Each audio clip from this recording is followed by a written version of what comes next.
হরে কৃষ্ণ শ্রোতা বন্ধুগণ, জানা অজানা ইউটিউব চ্যানেলে আপনাদের সকলকে সুস্বাগতম।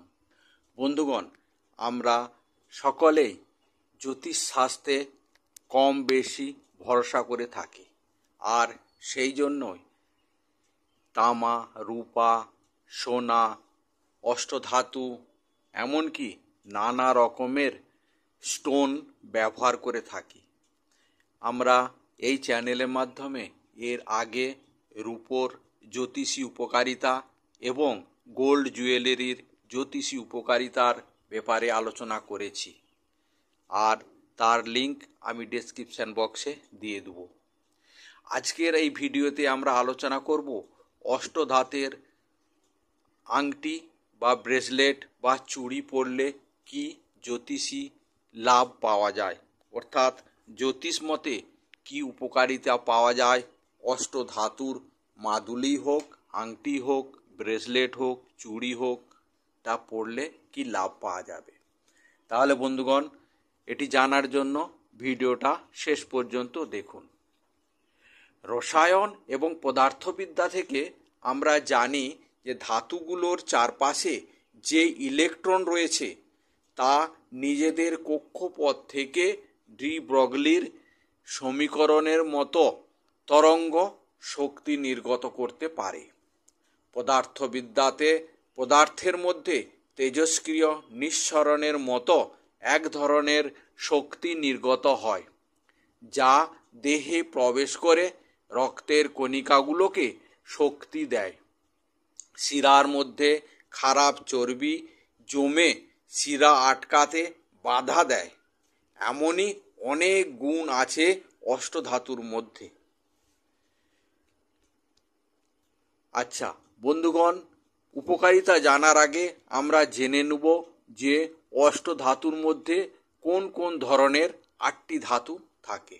তাহলে জানুন, অষ্টধাতুর হলো সোনা, রূপা, তামা, পিতল, কাঁসা, রাং, সীসা ও লোহা।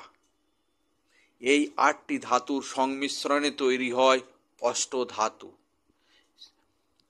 এরপর দেখব অষ্টধাতু আংটির উপকারিতা, অর্থাৎ অষ্টধাতুর আংটি পরা কেন হয়, অর্থাৎ জ্যোতিষীরা কেন উপদেশ দেন বা সাজেশন করেন অষ্টধাতুর আংটি বা ব্রেসলেট বা চুড়ি পরার জন্য। বন্ধুগণ, অষ্টধাতু দিয়ে তৈরি মূর্তিগুলিকে ভারতের ভক্তরা পবিত্র ও বিশুদ্ধ বলে মনে করেন। এটা বিশ্বাস করা হয় যে এই ধরনের আংটি পরলে বাত এবং পেটের হজমের সমস্যা থেকে চিরতরে মুক্তি পাওয়া যায় এবং স্বাস্থ্য উপকার হয়। মানুষের শরীরে অষ্টধাতু নয়, বহু ধাতু আছে। রক্তকণিকা, হাড়, কোষের গঠনে ধাতু মিশে আছে। আমাদের প্রতিদিনকার খাবারেও বিভিন্ন ধাতু থাকে, যেগুলি আমরা খেয়ে থাকি। অষ্টধাতুর আংটি যা পরিধানকারীকে ভূত ও আত্মার কষ্ট এবং দুঃস্বপ্ন থেকে মুক্তি দেয়, অর্থাৎ রক্ষা করে। কিছু রত্ন জাদুবিদ্যার মন্দ প্রভাবকে বাতিল করতে পারে এই অষ্টধাতু, এবং শত্রুতা ও গ্লানির ভয় থেকেও মুক্তি দেয়। 8টি ধাতু দিয়ে তৈরি অষ্টধাতু সৌভাগ্য, স্বাস্থ্য এবং সম্পদ নিয়ে আসে। প্রকৃতিতে বহু বর্ণ ও গঠনের পাথর পাওয়া যায়। এই সব পাথর মূলত বিভিন্ন মৌলের যৌগ হয়। যেমন রুবি পাথর হলো অ্যালুমিনিয়ামের যৌগ, মূল্যবান হীরা হলো কার্বনের যৌগ, মুক্ত হলো ক্যালসিয়ামের যৌগ। পাথরে বিভিন্ন ধাতুর উপস্থিতির কারণে এরা বর্ণে ও গঠনে আলাদা আলাদা। প্রাচীনকাল থেকেই এইসব পাথরের দুষ্প্রাপ্যতার কারণে এদের আর্থিক মূল্য বেশি। ধনাঢ্য মানুষেরা এগুলোর ব্যবহার করে আভিজাত্যের প্রতীক করেছে। সাধারণদের কাছে এটা খুব লোভনীয়। যেমন হীরা যদি লোহার মতো সহজলভ্য হতো, অর্থাৎ দাম কম হতো এবং সহজে উপলব্ধ হতো, তাহলে হীরার প্রতি মানুষের উচ্চাকাঙ্ক্ষা থাকতো না। এই অষ্টধাতু নাকি ভাগ্য পরিবর্তন করতে পারবে, এই কথাটা একবারে উড়িয়ে দিলে চলবে না, অর্থাৎ সম্পূর্ণ ভিত্তিহীন বললে চলবে না। জ্যোতিষ মতে বেশিরভাগ ধাতুই আমাদের শরীরের উপকার করে। বেশিরভাগ বিশুদ্ধ ধাতু নরম, ভগ্নুর ও ব্যবহারিক কাজের জন্য রাসায়নিকভাবে প্রতিক্রিয়াশীল। সংকর ধাতু সংগঠনের মুখ্য উদ্দেশ্য হল ধাতুটিকে কম ভঙ্গুর ও শক্ত এবং ক্ষয় প্রতিরোধক বা আরও রঙিন ও উজ্জ্বল করে তোলাই হলো একমাত্র উদ্দেশ্য। অষ্টধাতুর আংটি কোন আঙুলে পরতে হয়, অর্থাৎ অষ্টধাতুর আংটি কিভাবে পরিষ্কার করবেন সেটাও জেনে নিন। অষ্টধাতুর আঙুলে পরার মতো কোনো রীতি রেওয়াজ নেই। বিশেষ কোনো রীতি না থাকায় আপনার ইচ্ছা অনুযায়ী আপনার যে কোনো আঙুলে পরতে পারেন বা ব্রেসলেট বা চুড়ি হিসাবেও আপনার পরিধান করতে পারেন।